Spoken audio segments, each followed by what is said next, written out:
Barakallahu fikum Ustaz. Kemudian kami persilakan pada Al-Ukhti Luisa.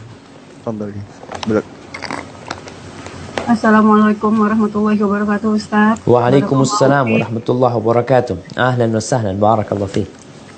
Afwan Ustaz, ingin bertanya, ini ada beberapa ya Ustaz ya. Nah yang pertama, apakah surga Aden itu sama dengan surga Firdaus Ustaz? Karena saya baca terjemahannya, Afwan kalau saya salah itu di Al-Quran hampir hanya sekali atau berapa kali ada surga Firdaus, tapi sebelumnya misalkan tentang surga Aden itu Ustaz. Nah, yang kedua, tadi di hadis Tabrani dikatakan bahwa anak yang menghafal Quran itu bisa memberikan pakaian kepada kedua orang tuanya. Lalu, apakah anak tersebut harus menghafal 30 juz itu atau memang hanya ada usaha walaupun hanya bisa beberapa surat gitu yang dia hafal tapi dia amalkan?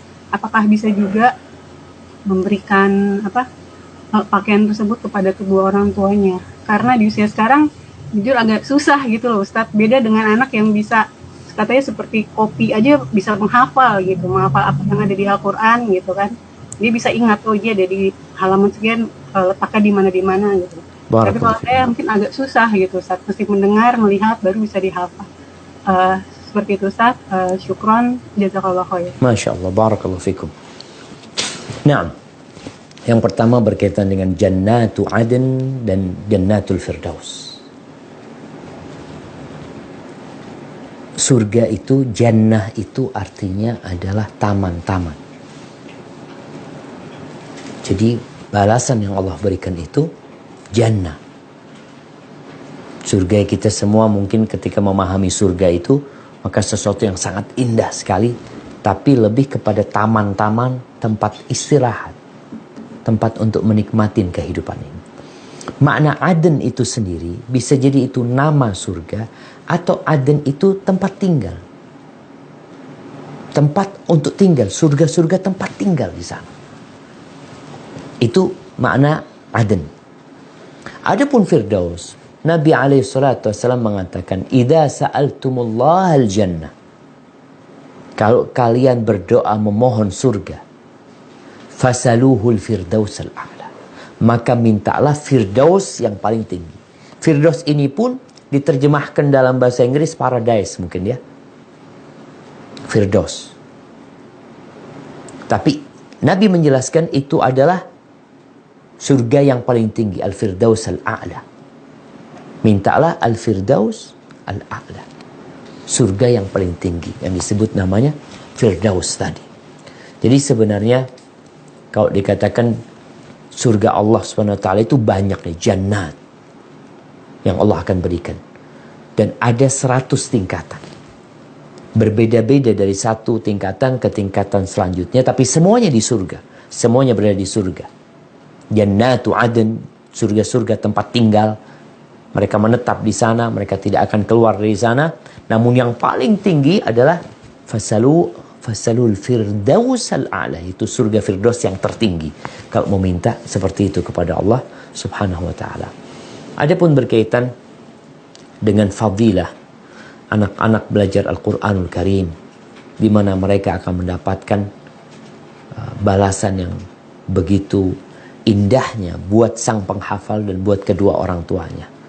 Terus gimana kalau anak itu tidak menghafal full Al-Qur'anul Karim? Jadi sebenarnya Nabi SAW sudah memberikan penjelasan. Beliau pernah mengatakan kepada Aisyah, "Innama ajruki ala qadri nasabiki wa ta'abiki." Balasanmu itu sesuai dengan kelelahan yang kau rasakan, kecapean yang kau dapatkan, dan nafkah yang kau keluarkan. Maka bagaimana dengan orang yang anaknya tidak hafal Quran 30 juz? Maka akan ada perbedaan tentunya. Allah tetap memberikan balasan. Bahkan kita tahu, "Faman ya'mal mithqala dzarratin khairan yarah." Kalau dia itu beramal seberat dzarrah, dia akan mendapati balasannya. Gimana kalau dia hafal cuma juz 30? Tetap akan mendapatkan balasan. Tapi mungkin tadi nilainya beda. Mahkotanya beda dengan yang 30 juz. Baju yang diberikan kepada orang tuanya berbeda dengan anak yang menghafal 30 juz. Jadi perjuangan mereka berbeda. Makanya Allah Azza wa Jalla mengatakan walikullin darajatun mimma amilu. Bagi mereka derajat-derajat sesuai dengan amalan mereka. Jadi tetap hendaklah kita semangat untuk mendapatkan yang terbaik, berlomba-lomba. Jangan, ya sudahlah anak cukup 1 juz saja, nggak apa-apa, nanti dapat baju yang harganya berapa, wallahu a'lam bishawab. Enggak, kita berusaha semaksimal mungkin dan kita akan mendapatkan sesuai dengan kelelahan dan nafkah yang kita keluarkan. Hada wallahu a'lam bishawab. Syukran wa jazakumullah khairan Ustaz. Kemudian pertanyaan selanjutnya, Bismillahirrahmanirrahim. Ustaz, saya penjahit. Bagaimana kalau ada yang jahit pakaian yang auratnya sangat terlihat? Yang mau saya tanyakan, apakah saya ikut berdosa pada saat dia memakainya? Barakallahu fikum. Nah, ketika kita mengetahui bahwasanya barang yang kita pakai, yang kita jual, kita tahu ya, barang yang kita jual akan digunakan untuk sesuatu yang terlarang dalam agama, maka kita nggak boleh. Sebenarnya pakaian yang mini, pakaian yang seksi itu boleh-boleh aja ketika seorang perempuan menggunakannya di depan suaminya. Seorang istri berhias di depan pasangannya.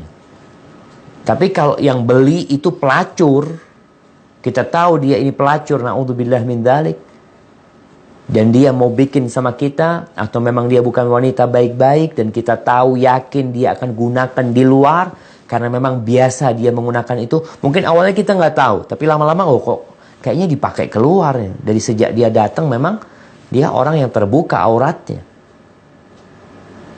Maka kita akan turut berdosa ketika kita tahu itu. Allah mengatakan wa ta'awanu 'alal birri wat taqwa. Hendaklah kalian saling tolong-menolong dalam kebaikan dan ketakwaan kepada Allah. Wala ta'awanu 'alal itsmi wal udwan. Jangan tolong-menolong dalam dosa dan permusuhan. Hadza wallahu a'lam bissawab. Nah.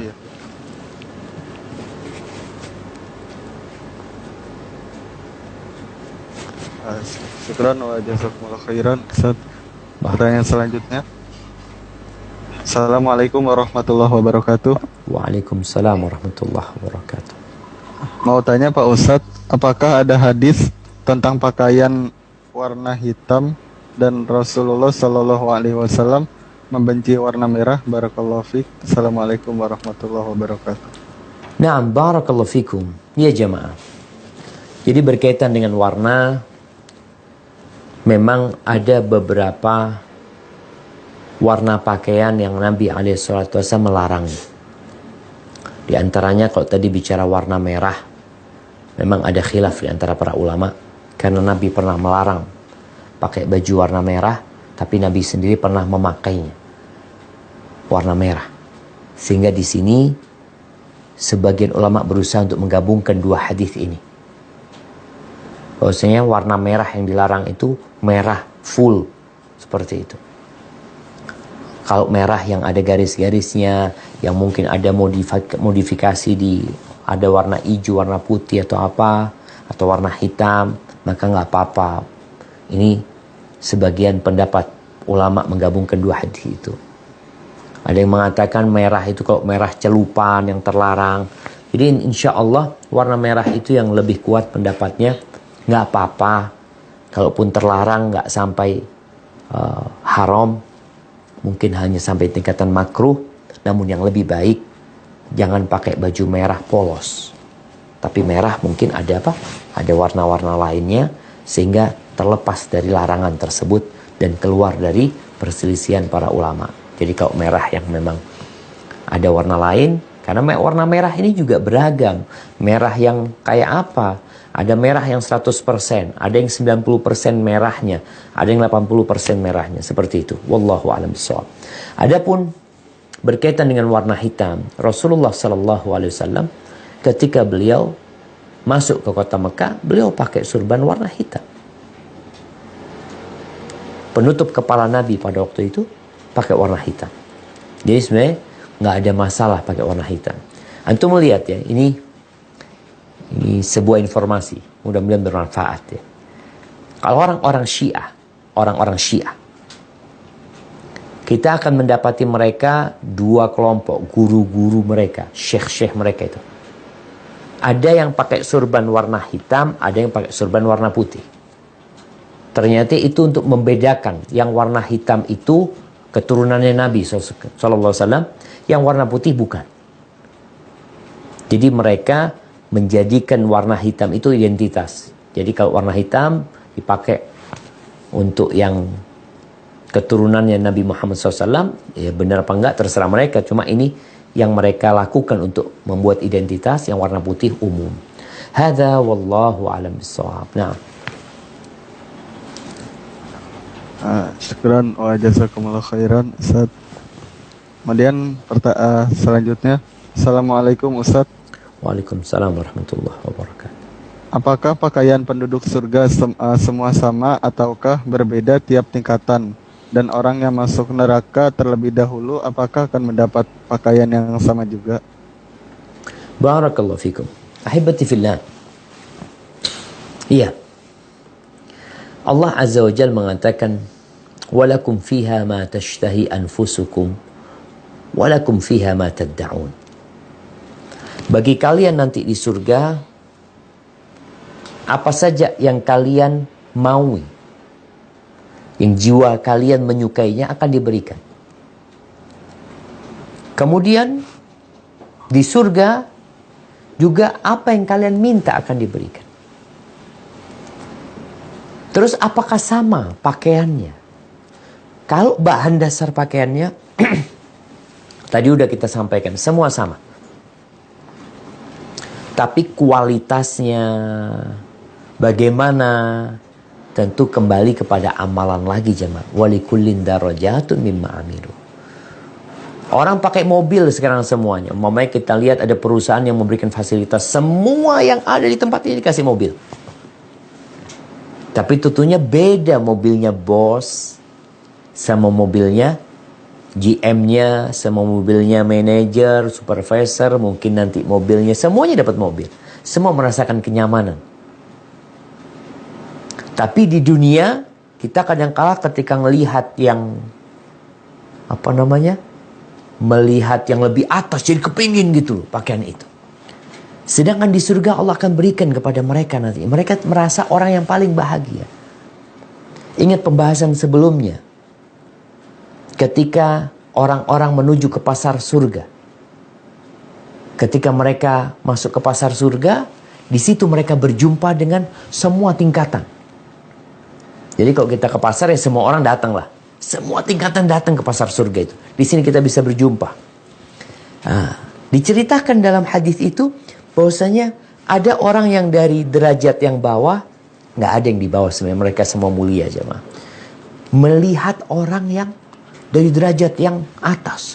Lihat pakaiannya, ya Allah bagus banget pakaian dia. Dia jadi kepingin kan?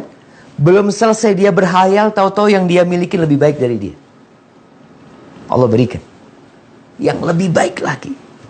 Cuma ketika orang ini berangkat ke tempat mereka, ke surga dia, ke derajat dia, maka dia akan mendapatkan sesuai dengan amalannya. Jadi jemaah, Allah tidak akan mendolimin seorang pun. Makanya jangan sampai orang berpikir, ya udahlah anak amal sedikit aja, yang penting masuk surga nanti semuanya dapat sama. Nggak sama. Bertingkat-tingkat. Tapi tetap engkau akan mendapatkan segala keindahan di sana. Hadza wallahu a'lam bissawab.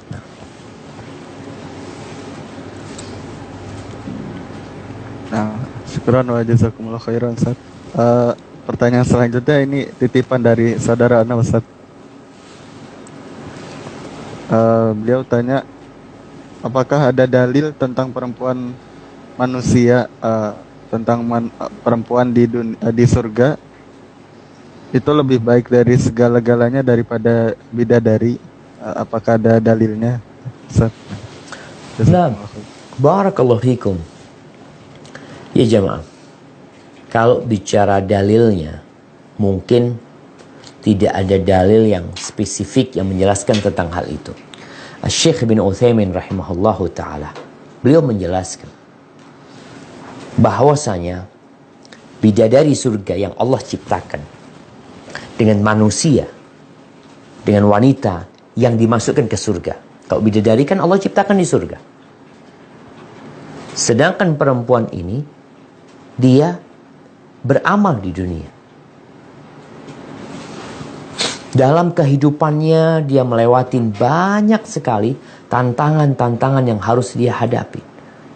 Dia lelah, dia capek, dia harus sholat 5 waktu, dia harus hamil, merawat anaknya, membesarkan anaknya, hamil lagi.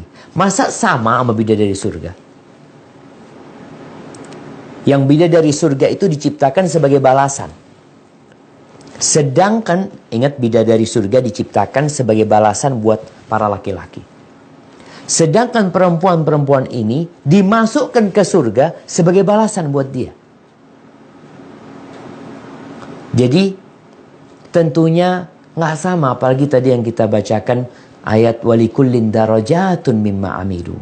Semua itu akan mendapatkan darajat, kedudukan sesuai dengan amalannya. Sesuai dengan amalannya. Disinilah yang menentukan. Jadi ketika para ulama menjelaskan wanita yang masuk surga dengan bidadari yang ada di surga, tentunya lebih mulia dia. Kenapa lebih mulia dia? Dia ini dimasukkan ke surga sebagai balasan buat dia. Sedangkan bidadari surga diciptakan untuk jadi balasan buat orang-orang di surga gitu loh. Sehingga kedudukan mereka beda. Sebagaimana wanita-wanita yang masuk surga ini, mereka akan dilayani juga oleh perempuan-perempuan, oleh orang-orang yang ada di surga sana. Karena memang itu balasan buat perempuan-perempuan yang masuk surga ini dengan rahmat Allah Azza wa Jal. Jadi kalau ditanya dalil yang khusus, Anda nggak pernah dapat. Dan yang Anda sampaikan barusan kurang lebih adalah penjelasan Syekh Muhammad bin Shalih Al-Utsaimin rahimahullahu ta'ala. Hadza wallahu a'lam bis-shawab. Syukran wa jazakumullah khairan Ustaz. Kemudian pertanyaan selanjutnya. Assalamualaikum Ustaz. Waalaikumsalam warahmatullahi wabarakatuh. Semoga Allah memberikan keberkahan, kebaikan kepada Ustaz, keluarga Ustaz, guru-guru Ustaz, seluruh tim dan semua orang yang mengikuti kajian. Amin. Amin. Ana tidak mengerti Ustaz maksud fattaqullaha mastata'tum. Bagaimana maksudnya kita bertakwa sesuai dengan kemampuan kita? Karena terkadang ana apabila melakukan suatu amal, tiba-tiba setelahnya ana bisa menjadi futur dan terjebak dalam suatu kemaksiatan. Mohon bimbingannya Ustaz agar ana bisa konsisten dan istiqomah dalam amalan ini. Barakallahu fikum. Masya Allah. Naam jamaah, pertanyaan yang menarik sekali ya. Karena jangan sampai kita salah memahami firman Allah Subhanahu wa taala. Allah mengatakan fattaqullaha mastata'tum wasma'u wa ati'u wa anfiqu khairan li anfusikum. Kata Allah, bertakwalah kepada Allah sesuai dengan kemampuan kalian. Dengarkan kalian. Perintah didengarin, ditaatin, berinfaklah kalian. Perintah-perintah Allah itu terkadang manusia tidak mampu untuk mengamalkannya. Contohnya, orang disuruh puasa Ramadan, nggak mampu Ustaz. Anak kalau puasa sakit, kena mah, asam lambungnya naik, atau apalah yang akan menimpa dia, sehingga ya jangan puasa gitu. Ketika sholat, rukun sholat tuh berdiri, tapi nggak mampu berdiri anak, ya udah duduk. Nggak bisa duduk Pak Ustaz, rebahan. Wudu, ya ayyuhalladzina amanu idza qumtum ila sholati faghsilu wujuhakum wa aydiyakum lil marafiq. Kalau mau sholat, wahai orang-orang beriman, maka berwuduklah kalian. Anak nggak boleh kena air Pak Ustaz. Disinilah tayamum. Jadi bertakwa kepada Allah sesuai dengan kemampuan kita. Allah tahu dengan kemampuan kita. Ada hal-hal yang kita tidak mampu. Umpamanya bicara sodakoh. Ya Allah, orang bisa sodakoh 1 juta. Anak nggak mampu, anak cuma mampunya 2.000. 2.000. Itu kemampuanmu. Orang pada berangkat umroh, Ustaz, ana nggak bisa berangkat umroh. Ya antum niat. Nggak wajib, antum nggak mampu gitu loh. Ini kalau bicara perintah. Maka Nabi SAW mengatakan, Idza amartukum bi amrin fa'tu minhu mastata'tum. Kalau aku memerintahkan kepada kalian dengan sebuah amalan, maka kerjakan sesuai kemampuan. Kalau disuruh sama Nabi, kerjakan sesuai dengan kemampuan. Kenapa? Karena melakukan sesuatu itu butuh energi. Kadangkala perlu harta. Ini melaksanakan perintah. Perlu waktu. Tapi kita nggak punya. Namun, wa idza nahaitukum anhu fantahu. Kalau aku melarang kalian, tinggalkan.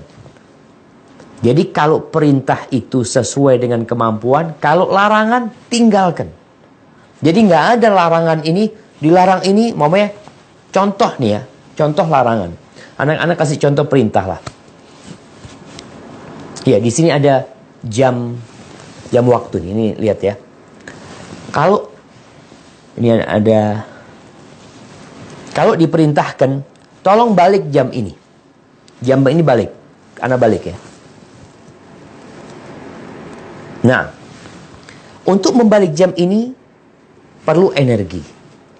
Sehingga umpamanya, afwan, anak nggak bisa. Kenapa nggak bisa? Tangan anak sedang kram. Anak nggak bisa. Ya udah, nggak usah dibalik. Tapi kalau dikatakan jangan dibalik, nggak bisa, Ustaz. Anak balik, Ustaz. Jangan dibalik. Kalau jangan itu kan nggak perlu energi. Di sini jamaah, yang namanya perintah itu perlu energi. Tapi kalau jangan dibalik. Ya udah jangan dibalik gitu loh. Jangan, enggak, anak pengen balik. Oleh karena itu Nabi SAW ketika berbincang tentang jangan, kalau dilarang, maka nggak ada katakan sesuai dengan kemampuan kalian, nggak ada. Kenapa? Karena kalian semua mampu. Tapi kalau disuruh perintah, sebagian nggak mampu. Sehingga sesuai dengan kemampuan kalian. Nah, kalau tadi dikatakan ada orang yang melakukan ketaatan kemudian terjebak ke dalam dosa ya. Yang pertama, coba perbaiki ibadahnya. Perbaiki amalannya. Niatkan lillahi ta'ala. Karena insya Allah amal kebajikan itu akan melahirkan amal kebajikan selanjutnya. Ini penting buat kita. Dan ketika berbuat dosa, berusahalah untuk segera bertobat. Tidak menunda-nunda. Kalaupun nanti engkau berpikir, anak takut berbuat dosa lagi, ya udah, yang penting sekarang engkau bertobat. Memohon kepada Allah. Perkara nanti. Karena kita nggak tahu. Antum nanti malam belum tentu hidup. Tapi hari ini engkau bertobat. Saat ini kita bertobat. Hadza wallahu a'lam bishawab. Nah. Barakallahu fikum, Ustaz. Pertanyaan selanjutnya. Assalamualaikum, Ustaz. Waalaikumsalam warahmatullahi wabarakatuh. Afwan ingin bertanya, bagaimana warna pakaian wanita di dunia yang tidak menimbulkan fitnah dan tidak menarik perhatian para laki-laki? Syukran, jazakallahu khair. Barakallahu fikum. Naam jamaah. Jadi memang tidak ada warna khusus pakaian wanita. Tidak ada jenis khusus untuk kain yang dipakai oleh wanita. Wanita ini lebih lebih bebas lagi daripada kaum laki-laki dalam berpakaian sebenarnya. Namun ada, tadi kita bicarakan pakai sutra, dia nggak apa-apa, ya laki-laki nggak boleh pakai sutra. Hanya ada beberapa sifat pakaian yang nggak boleh, yang transparan nggak boleh. Kemudian yang membentuk tubuh nggak boleh. Kemudian pakaian yang membuat laki-laki jadi apa istilahnya? Jadi menarik perhatian orang gitu. Terus gimana? Ya pakai pakaian yang biasa. Yang biasa, yang kalau dipakai satu kampung nggak pada nontonin dia gitu. Jadi kalau warnanya apa, wallahu a'lam bishawab. Makanya tidak ada warna khusus sebenarnya. Perempuan boleh pakai baju putih, boleh. Hitam boleh, kuning boleh, coklat boleh. Nggak ada warna khusus. Tapi sekali lagi jangan sampai pakai baju itu yang membuat orang akhirnya pada memandangin dia. Di sini pentingnya kita memperhatikan masyarakat. Pakaian masyarakat ini apa sih sebenarnya? Oh, mereka pakai baju set kadang-kala baju perempuan ada motifnya umpamanya. Apakah boleh perempuan pakai baju yang ada motifnya? Asalkan tadi tidak membuat orang pada memandangin dia. Biasa aja, ini biasa dipakai di sini gitu loh. Sehingga warna-warna itu ada yang pakai garis-garis bajunya perempuan, nggak masalah. Asalkan tadi bukan pakaian yang memang, apalagi pakaian syuhrah, yang membuat orang pada ngomongin dia nantinya. Karena tujuan perempuan pakai pakaian ini adalah menutupin auratnya dan tidak menjadi fitnah. Jadi perempuan ini dia diciptakan memang ya indah sekali jemaah dan menggoda. Sehingga Allah perintahkan mereka untuk menutup aurat mereka. Hadza wallahu a'lam bissawab. Nah. Ya betul. Barakallahu fiikum Ustaz.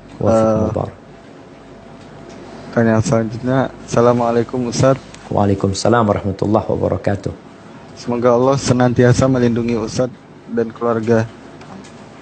Mohon izin bertanya Ustaz, bolehkah muslim atau muslimah mewarnai rambut? Dan bolehkah muslimah mencatok rambutnya? Mohon kiranya dijawab Ustaz. Apa yang kedua? Yang kedua, bolehkah muslimah mencatok rambutnya? Apa mencatok ini? Catok dikepang ya. Dikepang. Meluruskan. Diluruskan pakai alat itu. Nah, barakallahu fikum. Haibati fillah.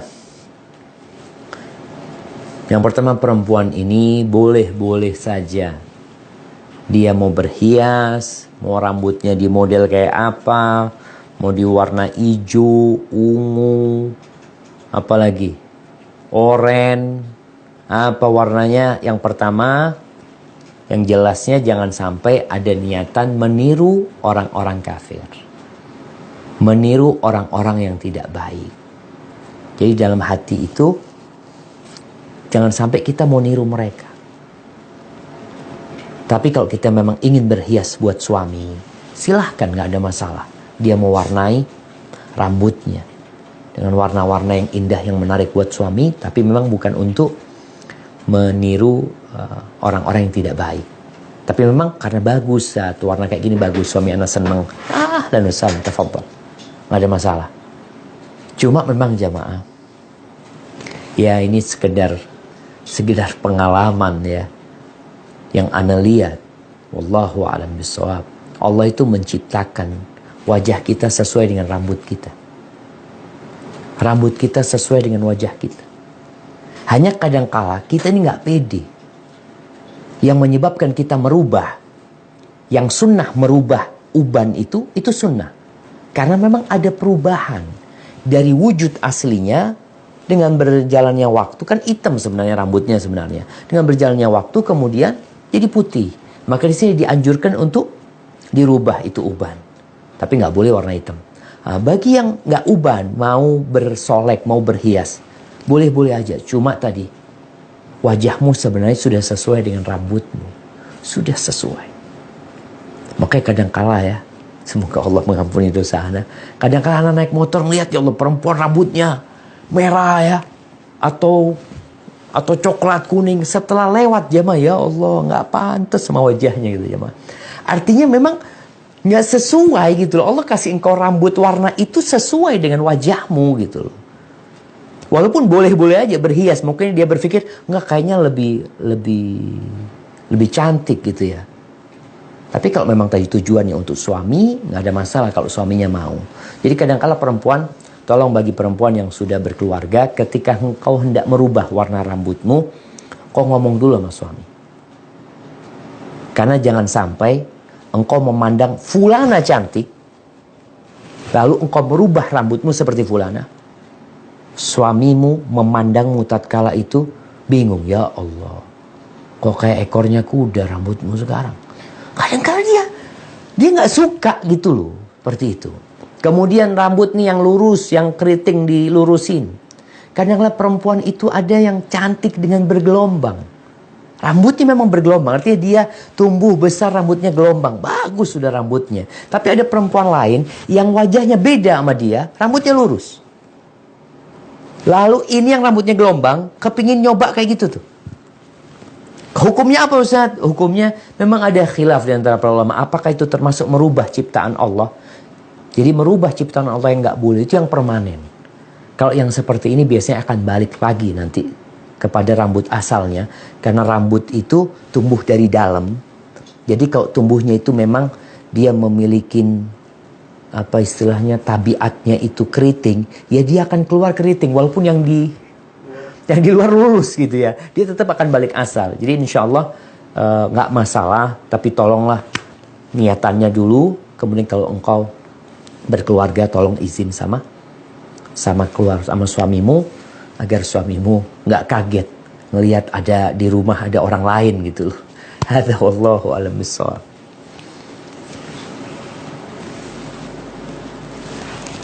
Barakallahu fikum Ustaz. Wa fikum mubarak. Bismillahirrahmanirrahim. Assalamualaikum warahmatullahi wabarakatuh Ustaz. Waalaikumsalam warahmatullahi wabarakatuh. Apakah ada manusia terakhir yang akan masuk di surga, dan apakah masuk terakhir di surga itu karena dosa-dosa yang diperbuat? Jazakumullah khair. Barakallahu fikum. Naam jamaah. Kalau bicara ada yang pertama masuk surga dan ada yang terakhir masuk surga. Kita tahu yang pertama masuk surga adalah Nabi kita Muhammad alaihi salatu wassalam dan umatnya alaihi salatu wassalam. Adapun yang terakhir masuk surga, ya adalah orang yang beriman. Yang jelas orang kafir nggak akan keluar dari neraka. Mereka minta dikeluarkan, mereka teriak-teriak meminta kepada Malik. Tapi mereka nggak akan keluar. Wa ma hum bi kharijina minan nar. Mereka nggak akan pernah keluar dari neraka. Yang keluar dari neraka orang beriman. Kenapa masuk neraka? Karena dosa-dosanya yang dia lakukan. Bisa jadi dia nggak punya amal soleh kecuali sedikit. Tinggal keimanannya aja dia yang masih ada. Terlalu banyak dosa dia, tapi alhamdulillah dia selamat dari kesyirikan. Dia tetap mentauhidkan Allah dengan dosa-dosa dia. Maka tetap ada harapan masuk surga dan bisa jadi orang yang terakhir masuk surga. Hadza wallahu a'lam bissawab.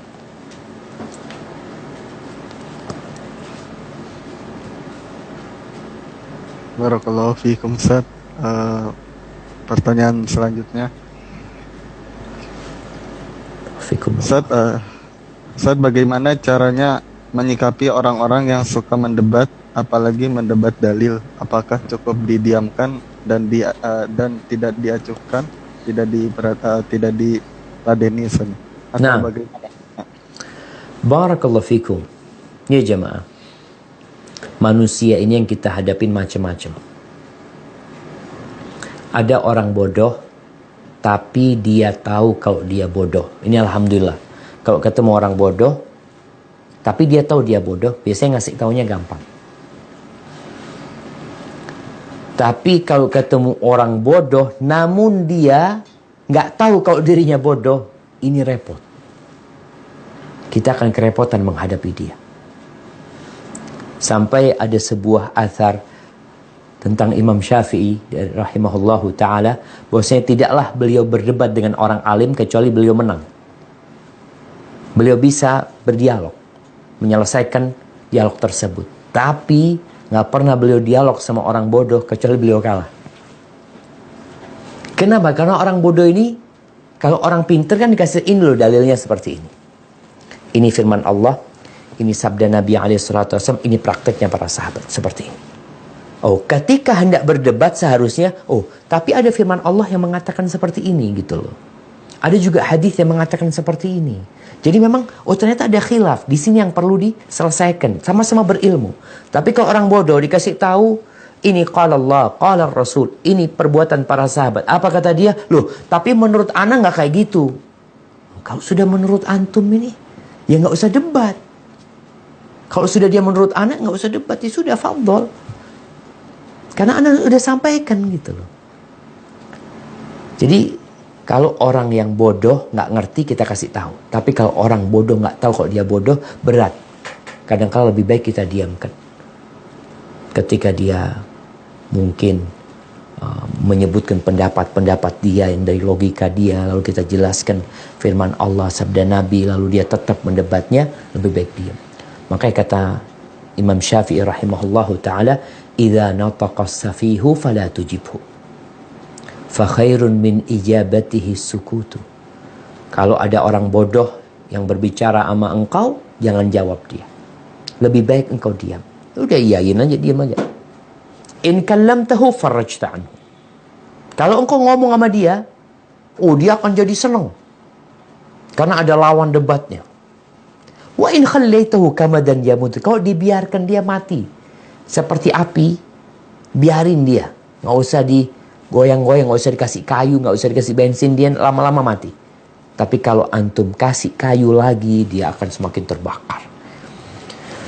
Jadi memang kita harus melihat siapa yang kita ajak ngomong. Dengan cara seperti itu, insya Allah ya semoga orang itu mendapatkan hidayah kalau benar-benar dia mencari kebenaran. Hadza wallahu a'lam bishawab. Mungkin kita masuk ke pertanyaan terakhir, Ogi, sebelum masuk ke kuis. Baik. Pertanyaan terakhir. Assalamualaikum Ustaz. Waalaikumsalam warahmatullahi wabarakatuh. Ana ingin bertanya, apakah boleh badal haji untuk ibu yang telah lama meninggal, tapi tidak tahu apakah beliau dulu ketika hidup telah berniat haji atau belum? Barakallahu fikum. Ahibati fillah. Berkaitan dengan haji ini,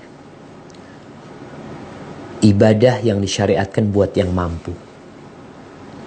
Allah mengatakan Jalla Jalaluh, walillahi 'alan nas hajjul baiti man istata'a ilaihi sabila. Kewajiban haji itu buat orang yang memiliki kemampuan. Itu Allah yang mewajibkannya. Tapi kalau orang itu nggak mampu, berarti dia nggak wajib haji. Kalau tadi pertanyaannya, dia mau menghajikan orang tuanya, nggak tahu dulu niat, ya nggak ada urusan sama niatnya. Pertanyaan, dia mampu nggak dulu? Oh dulu mampu, Ustaz. Tapi dia nggak mau berangkat haji. Dia sibuk dengan dunianya sampai mati. Ada yang seperti itu. Sehingga dia akan mendapatkan hisab nantinya. Kenapa dia menunda-nunda? Dan mungkin juga nggak mau berangkat haji. Anaknya boleh nggak menghajikan? Kalau secara hukum syariat boleh-boleh aja. Nanti Allah yang akan menghisab. Berapa nilai haji yang kau kerjakan buat ibu? Dan berapa dosa yang akan dibebankan kepada orang yang mampu, kemudian dia nggak berangkat haji. Sampai ditunda-tunda sampai mati. Itu akan jadi dosa tentunya. Jadi insya Allah nggak ada masalah kalau mau menghajikan orang tuanya. Semoga Allah mengampuni dosa-dosa kita dan dosa kedua orang tua kita. Barakallahu fikum. Baik jemaah, kita masuk ke sesi kuis ya. Masya Allah. Pertanyaannya yang pertama, sebutkan bahan dasar baju penghuni surga dan warnanya. Barakallahu fikum. Nah,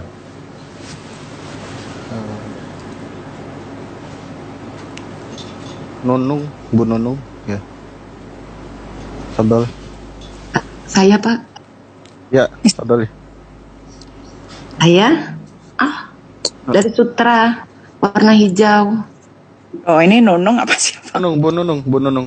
Saya kan. Bu Nunung.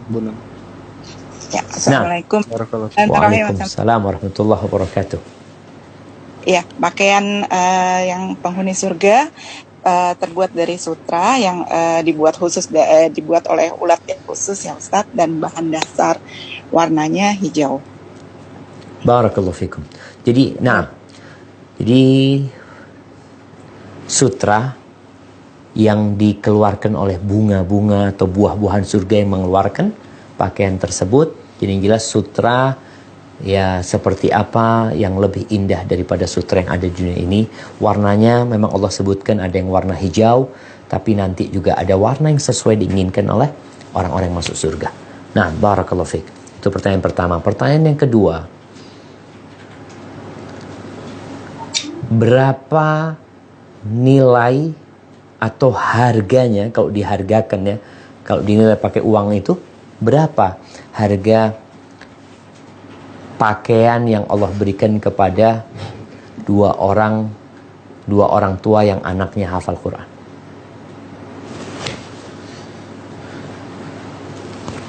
Kenvi Pamulang, Kenvi Pamulang. Kenvi Pamulang.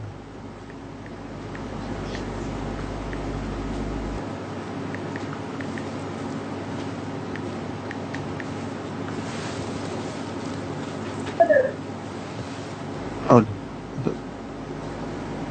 Ya. Faros Al-Mufaddal Abdullah.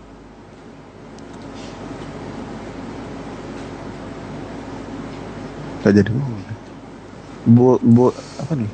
Bahasa Arab nih. Putri Hindayani. Putri Hindayani. Padahal. Bismillah, anak Putri Handayani. Tafadhali, barakallahu fiik. Jawabannya untuk ini tidak ternilai karena anak yang penghafal Al-Quran, beliau akan memakaikan pakaian ke kedua orang tuanya dan seorang anaknya akan memakai mahkota di kepala. Nah, jadi nilainya nggak bisa tidak ternilai. Tidak ternilai, artinya nggak mampu. Dunia dan isinya ini nggak bisa untuk membayari itu pakaian yang Allah berikan kepada kedua orang tuanya. Masya Allah, betapa baiknya ini anak yang hafal Qurannya. Nah, mufiq wa barakallahu fiik. Tapi yang terakhir, pertanyaan yang terakhir atau kuis yang terakhir, kalau itu pakaian yang mahal, pakaian yang mungkin di dunia ini tidak semua orang bisa mengenakannya, tapi di surga semua orang akan mengenakan pakaian yang bahan dasarnya dari sutra. Terus apa pakaian penghuni neraka? Barakallahu fiik. Akhfaros Al-Mufaddal. Akhfaros. Assalamualaikum warahmatullahi. Waalaikumsalam warahmatullahi. Ahlan wa sahlan. Naam, tafadhal. Pakaian penghuni neraka. Pakaian penghuni neraka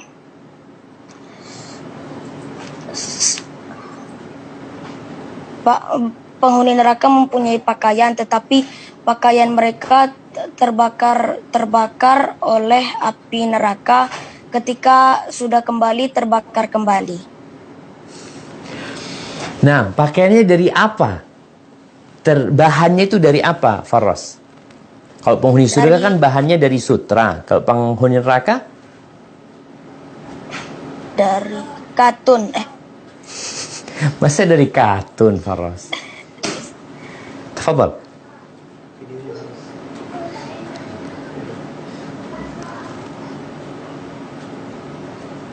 Coba pikir lagi, Faros.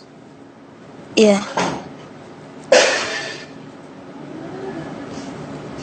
Kalau penghuni surga dari sutra, kalau penghuni neraka dari lagi di Tadol. Dari sutra halus dan tebal. Itu penghuni surga, Faros. Penghuni neraka. Iya, salah. Dari aspal, Faros.